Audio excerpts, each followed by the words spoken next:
bleibt, wir gehen. Wohin auch immer wir wollen. Was? Meinst du das wirklich? Mit dir immer.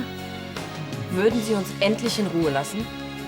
Ihr Verhalten ist so impertinent. Oh, verzeihen Sie, da muss ich mich wohl entschuldigen. Dabei habe ich mich noch gar nicht bedankt. Schließlich weiß ich doch von Ihnen erst, dass mein Bruder tablettensüchtig ist.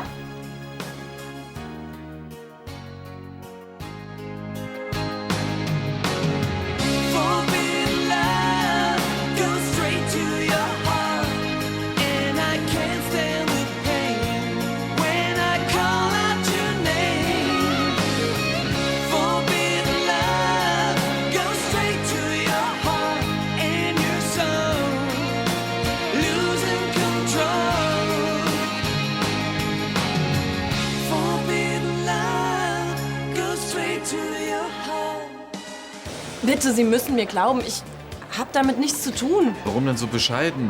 Schließlich habe ich doch Ihnen erst zu verdanken, dass ich das Sorgerecht für meinen Sohn bekommen habe. Aber Ich hatte Sie gefragt, ob Sie mit irgendjemandem über meine Tablettensucht gesprochen haben. Sie haben mir eiskalt ins Gesicht gelogen. nein, ich habe mit Ihrem Bruder kein Wort geredet. Können Sie mir wirklich glauben? Ach ja? Dann erklären Sie mir mal eins. Woher, wenn nicht von Ihnen, weiß Ansgar dann bitteschön, dass Sie eingeweiht sind? Tja.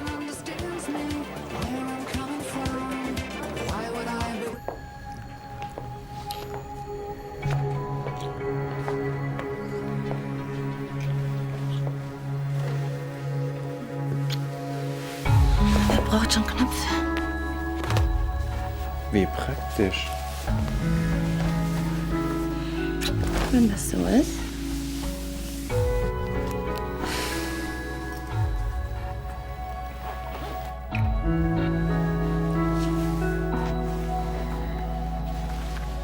So komme ich nicht weiter. Wer sagt, dass du irgendwo hin musst?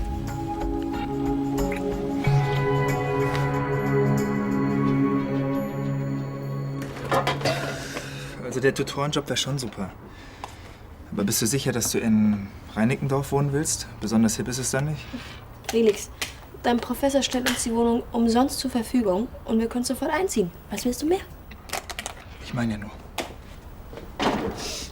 Boah, und noch ein Vorteil. In Berlin hätten wir nie wieder Andys ekliges Zeug im Kühlschrank. Tja, also einen eigenen Kühlschrank hätten wir in Kanada auch. Da kannst du aber nicht zu Ende studieren.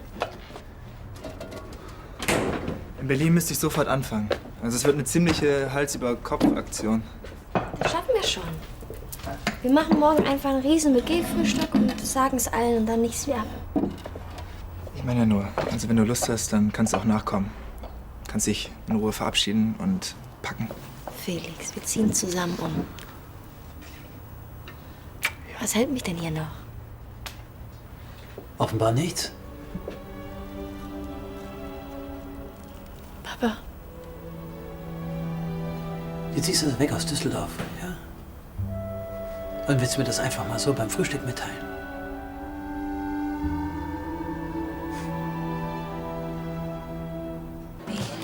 Den Cocktail? Danke. so ein Kotzbrocken. Natürlich hast du ihm nichts gesagt. Und woher weiß er es dann? Bestimmt nicht von mir. Das wollte ich damit auch gar nicht sagen. Vielleicht sollte ich mal ein Wörtchen mit Ansgar reden. Bloß nicht. Damit wird alles nur noch schlimmer. Ich würde aber schon interessieren, woher Ansgar das mit Leonards Tablettensucht weiß. Also auf mich hat Gregor eigentlich ziemlich locker gewirkt. Er tut nur so. Max war seine große Liebe. Sie hat ihn vorm Altar stehen lassen. Was denn? Max ist weg? Och, armer Gregor. Tja, da sieht man's mal wieder. Auf euch Frauen ist eben einfach kein Verlass. Och, Ansgar. Dann wird doch schwul oder geh ins Kloster. Naja, vielleicht sollte ich das in der Tat mal überdenken. Wie kann er nur glauben, dass ich ihn dermaßen hintergehe? Denk nicht mehr dran. Wir amüsieren uns jetzt ein bisschen und mischen die Party auf. Hey, das klingt super, ich bin dabei. Sorry, ich bin bedient für heute. Ich gehe nach Hause.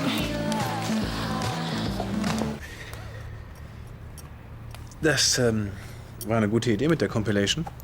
Sonst müssten die Leute da unten anfangen, selber zu singen. Trotzdem sollten wir uns beeilen. Das Ding läuft nicht ewig. Außerdem habe ich keinen Bock auf die dummen Sprüche da unten. Was ist denn das Problem? Ich bin solo, ich bin niemandem Rechenschaft schuldig. Verstehe, du lebst nach dem Motto, tu Gutes und rede darüber. Nein, was ich meine ist, es ist mir egal, was die Leute sagen. Aha. Ich dachte schon, du trägst dein Hemd extra links rum. Nein. Dein Schlüssel steckt da draußen. Was machst du denn hier? Es war doch wohl klar, dass ich irgendwann mein eigenes Leben haben werde. Aber wir zwei, wir waren das Dream Team. Was hätten wir beide alles zusammen erreichen können? Zum Beispiel eine Sicherheitsfirma in den Sand setzen. Ja, aber als ein Manager war ich spitze, oder? Stimmt, das warst du. Aber ich brauche keinen Manager mehr. Ich bin jetzt verheiratet mit Felix. Trotzdem, das ist doch noch lange kein Grund, so übereilt nach Berlin zu ziehen. Du weißt ganz genau, dass Felix hier nicht mehr studieren kann. Mit dem Eklat an der Uni. Ja, aber... muss sie denn sofort mit? Ich meine, er kann doch erst mal die Wochenenden runterkommen. Felix ist mein Mann. Und ich liebe ihn. Und wenn seine Zukunft nun mal in Berlin ist, dann gehen wir gemeinsam. Tja, da habe ich wohl keine Chance.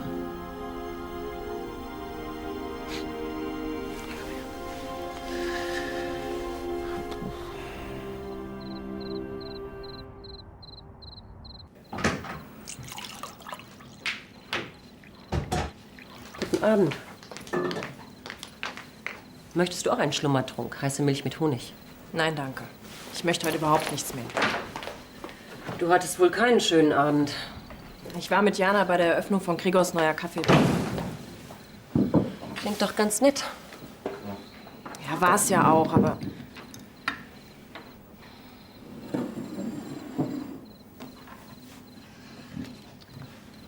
Was war denn los? Ach, nichts. Ich habe mich bloß furchtbar über Leonhard geärgert. Das darf nicht wahr sein. Habe ich mich nicht deutlich genug ausgedrückt? Erstens schätze ich es überhaupt nicht, wenn du in deiner Freizeit mit den Herrschaften verkehrst. Ich war in einer öffentlichen Bar. Wie dem auch sei. Und wenn sich ein Kontakt schon nicht vermeiden lässt, dann erwarte ich zumindest, dass du nicht auch noch einen Streit mit dem jungen Grafen vom Zaun brichst. Haben wir uns verstanden? Versprich mir, dass du mich bei unserer Hochzeit nicht einfach so sitzen lässt. Ich könnte damit nicht so umgehen wie Gregor. Bist du eigentlich total verrückt geworden? Ich kann es kaum noch erwarten, dich zu heiraten. Sieht nicht so aus, als legte Susanne großen Wert darauf, von uns mitgenommen zu werden. Nein, ich glaube auch, sie will heute Nacht bei Carla übernachten. Ja, es war ein schöner Abend und eine gelungene Eröffnung. Es scheint, als hätten sich die Gäste gut amüsiert, aber kein Wunder, der Umbau hat sich gelohnt. Oh, das mit ihrer Verlobten, ja, das tut mir leid. Wir beide hätten nicht zusammengepasst, wissen Sie. Lieber ein Ende mit Schrecken als... Schrecken ohne Ende, Sie gute wissen Nacht. schon. Wiedersehen. Gute Nacht. Einer geht noch. So, ich glaube, das war's für heute. War ja auch ein anstrengender Abend. Fragen für dich. Jetzt hör auf damit. Ich hatte Sex mit Gregor, nicht mehr, nicht weniger. Was ist schon dabei? Ich kann einfach nicht verstehen, dass du dich für sowas hergibst. Du warst ein Trostpflaster, da hätte jede kommen können. Jede? Schönen Dank, beste Freundin. Weißt du was? Ich glaube, du bist neidisch. Ich kann mit so unverbindlichen Nummern einfach nichts anfangen. Wieso, wenn sie so gut sind wie mit Gregor? Auf einer Skala von 1 bis 10 war Gregor eine 11, mindestens. Besser als Robin? Ja, nichts gegen deinen Bruder. Aber Robin war im Bett eher nett. Aber Gregor dagegen.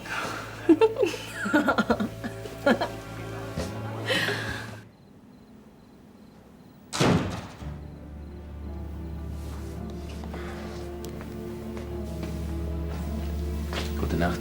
Moment. Was? Ich habe auf Sie gewartet.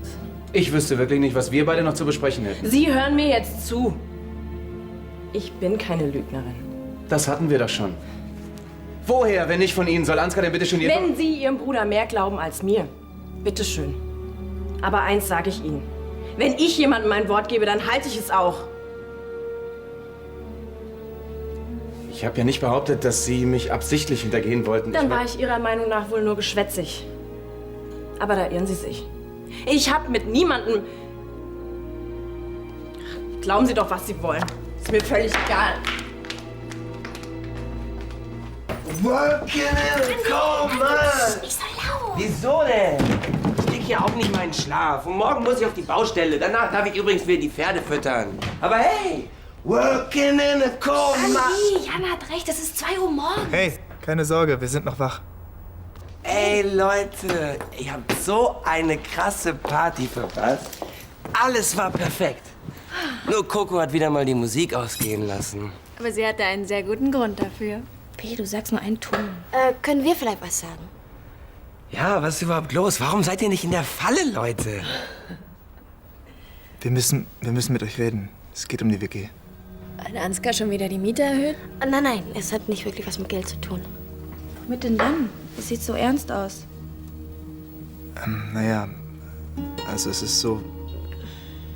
Es ist vielleicht etwas kurzfristig, aber es geht leider nicht anders. Merkt ihr was, Leute? Ich glaube, die wollen uns rausschmeißen gerade. Im Gegenteil. Wir, Vanessa und ich, wir ziehen nach Berlin. Was? Wieso das denn?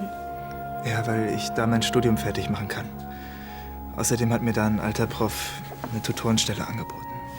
Und er stellt uns auch noch eine Wohnung zur Verfügung. Ja, das klingt natürlich gut. Aber es ist schade, dass ihr weg müsst. Wann soll es denn losgehen? Nächstes Semester? Nein, morgen. Halt die Öhrchen steif.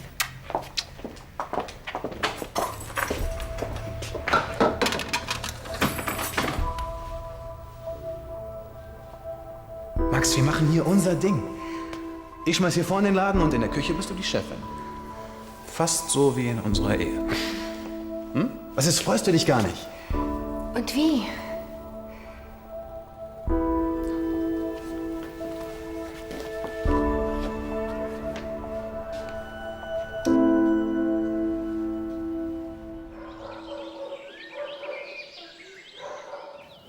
Wisst ihr eigentlich schon, was die Carla und Susanne zur Hochzeit schenken wollen? Also ich bin mir noch nicht sicher. Hast du schon eine Idee? Danke. Entschuldige, was? Hast du schon ein Hochzeitsgeschenk für Carla und Susanne? Nein, ich habe noch keine Ahnung. Wobei, ich hatte überlegt, Dankeschön, den Polterabend auszurichten. Du meinst, du trägst Frau Kepler deine Ideen vor? Und sie organisiert dann alles. Hey, für wie faul hältst du mich? Nein, ich wollte das Fest schon selbst ausrichten. Hört. Danke. Ja, ich hatte überlegt, den Gutshof zu mieten, auf dem Carla Susanne den Heiratsantrag gemacht hat. Und ich wollte gleich hinfahren. Gut Weiertal. Ja, genau. Da freuen Sie sich bestimmt. Weiertal? Nie gehört. Ist das überhaupt groß genug? Also dein Tatendrang in allen Ehren, aber vielleicht solltest du doch Frau Kepler mitnehmen. Die weiß am besten, worauf man achten muss. Das ist gar nicht so eine schlechte Idee. Ich könnte wirklich Hilfe gebrauchen. Aber unsere Hausdame hat auch wirklich so genug zu tun. Sarah, hätten Sie vielleicht Zeit und Lust, mich heute zu begleiten?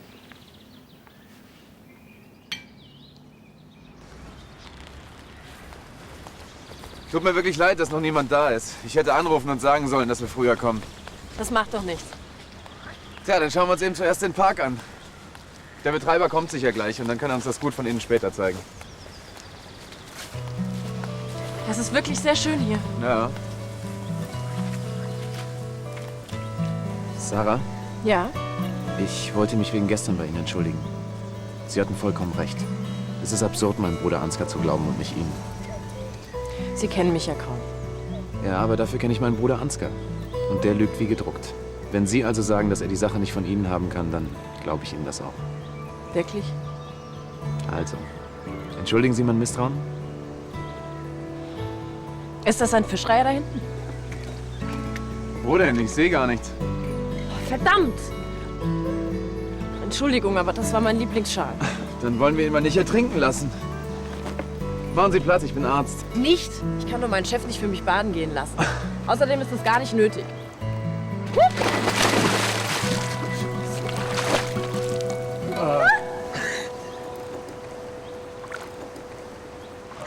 Wie ist das Wasser? Nass Aber den Schal hab ich. Kommen Sie her.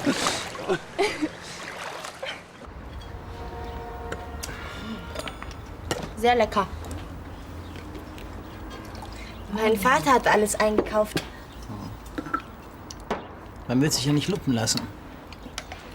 Auch wenn die eigene Tochter einen im Stich lässt. Und warum ziehen Sie dann nicht mit nach Berlin? Anja, jetzt hör mal auf, okay? Du bist mal ganz ruhig, Felix. Du kannst nicht einfach hier ausziehen und dann immer noch bestimmen, wer hier einzieht und wer nicht. Da hast du recht. Was soll denn das heißen? Hm?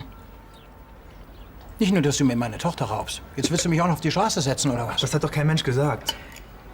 Jetzt pass mal auf. Ich habe durchgesetzt, dass du hier wohnen durftest, als du die Sicherheitsfirma in den Sand gesetzt hast, okay? Jetzt hör mal. Du weißt ganz genau, dass es eine Verkettung von ungünstigen Umständen war. Jetzt hast du ja wieder einen Job. Das heißt, theoretisch kannst du dir jetzt auch eine eigene Wohnung leisten. Engelchen, jetzt sag du doch auch mal was. Also, naja, so ist es halt in einer WG. Und als ich damals einziehen wollte, ging es auch nicht einfach so. Ich bin doch schon längst eingezogen. Auf dem Sofa.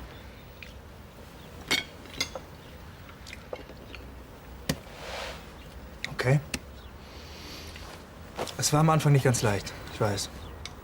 Aber wenn Bernd pünktlich seine Miete zahlt, dann könnt ihr ihm ruhig noch mal eine Chance geben, oder? Ja, was wird denn das jetzt? Stelle ich mich jetzt dem Hohen Gericht, oder was? Na gut. Bedenkt wenigstens, wem ihr die ganzen Leckereien zu verdanken habt. Was sagt ihr? Tschüss. Wir haben da auch noch ein Wörtchen mitzureden. Coco?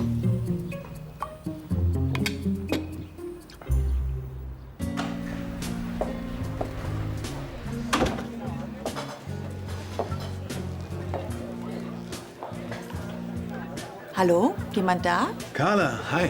Hallo. Machst du mir ein Latte Macchiato, bitte? Ja, klar. Du, lass mal, ich mach das schon. Danke. Wie geht's? Du lässt nicht locker. Dafür kenne ich dich einfach viel zu gut. Ich weiß ganz genau, dass du die Sache mit Max nicht so einfach wegsteckst, wie du tust. Du hast das No Limits gekauft, um mit ihr eine gemeinsame Zukunft aufzubauen. Aber es war anscheinend auch kein Fehler, es alleine durchzuziehen. Ich weiß ganz genau, wie sehr sie dir fehlt. Natürlich fehlt sie mir. Ich habe diese Frau geliebt. Aber es wäre nie gut gegangen, weißt du? Wir hatten beide nicht denselben Traum. Was meinst du? Wie lange dauert es, bis es nicht mehr so weh tut? Gut, dann wäre ja mit dem Club alles geklärt. Hm? Okay, erst. Danke, dass ihr für meinen Vater gestimmt habt. Der wohnt nur zur Probe bei uns, alles klar? Andy, jetzt hör doch mal mit dem Stänkern auf, okay? Ist ja gut. Okay. Wollen wir? Moment, so schnell kommt ihr uns nicht davon. Wir haben noch was für euch vorbereitet. Peppa!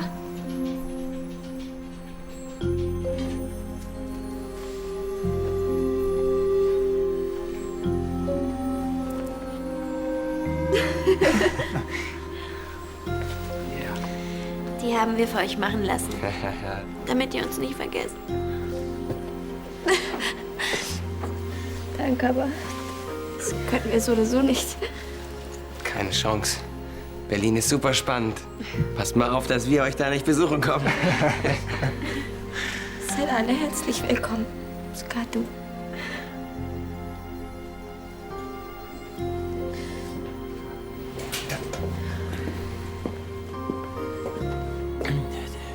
Der Taxifahrer wird langsam ungeduldig. Kommt ihr bitte? Hey, schon vergessen. Ich bin doch jetzt ein großes Mädchen. Leider. Pass auf dich auf, ja.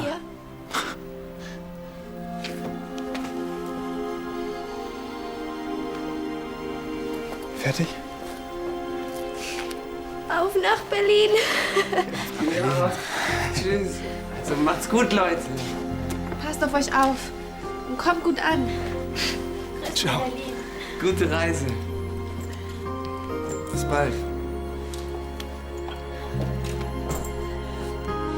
Es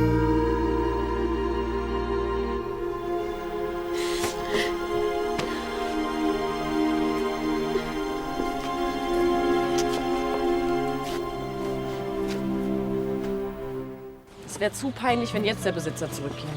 Ich bin aber auch so ungeschickt. Ach was, sowas kann doch wirklich jedem passieren. Passiert aber immer nur mir. Kommen Sie, setzen Sie sich zu mir. Dann erzähle ich Ihnen mal, was mir schon alles Dämliches passiert ist.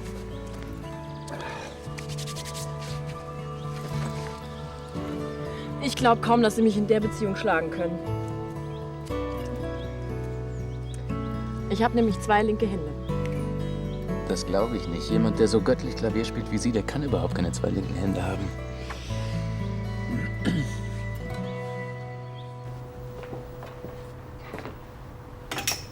Was habe ich euch gesagt? Er nistet sich hier ein. Hey, wir haben entschieden, dass Sie hier bleiben dürfen. Aber dass Sie Felix Zimmer übernehmen, davon war nie die Rede. Sag mal, wo ist euer Problem? Hm? Wieso sollte ich auf dem Sofa weiter schlafen, wenn das Zimmer hier leer steht? Weil Sie bisher nur für das Sofa bezahlt haben und das nicht gerade regelmäßig. Und wenn Sie das Zimmer haben wollen, müssen Sie genauso viel Miete zahlen wie wir alle. Ja, ist ja schon gut. Die paar Kröten, die nehme ich aus der Portokasse. Ach, wenn das so ist, dann legen Sie die Kohle doch gleich auf den Tisch. Wie, jetzt? Hier? Allerdings. Ansonsten sind Sie hier ganz schnell wieder raus, kapische? Nett von dem Verwalter, dass er uns schon vor der Besichtigung reingelassen hat. Ja, ich hoffe, dass Ihre Sachen hier drin besser trocknen als draußen. Aber ein bisschen peinlich ist es schon. Sagen Sie, Sarah, warum haben Sie eigentlich Ihr Musikstudium abgebrochen? Ich meine, Sie haben wirklich Talent. Das Konservatorium war einfach nichts für mich. Sind Sie sicher, dass Sie die richtige Entscheidung getroffen haben? Ich fühle mich wohl auf Königsbrunn. Und dass ich jetzt für Sie arbeite, heißt ja nicht, dass ich die Musik aus meinem Leben verbannt hätte. Das wäre auch wirklich zu schade.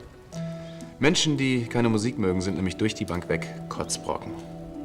Wie kommen Sie denn da drauf? Erfahrung. Nehmen Sie meinen Bruder Ansgar. Vollkommen unmusikalisch. Aber den ganzen Tag nur Musik, das kann einen auch ein bisschen gaga machen. Ach was. Man braucht nur den richtigen Ausgleich. Zum Beispiel? Meine Großmutter Mimi, die pflegte immer zu sagen, Liebe macht den Kopf frei. Und die muss es wissen, die war 8-mal verheiratet.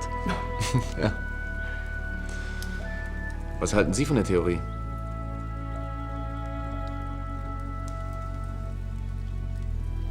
Habe ich da etwa ins Schwarze getroffen? Sie sind verliebt. Wer ist denn der Glückliche?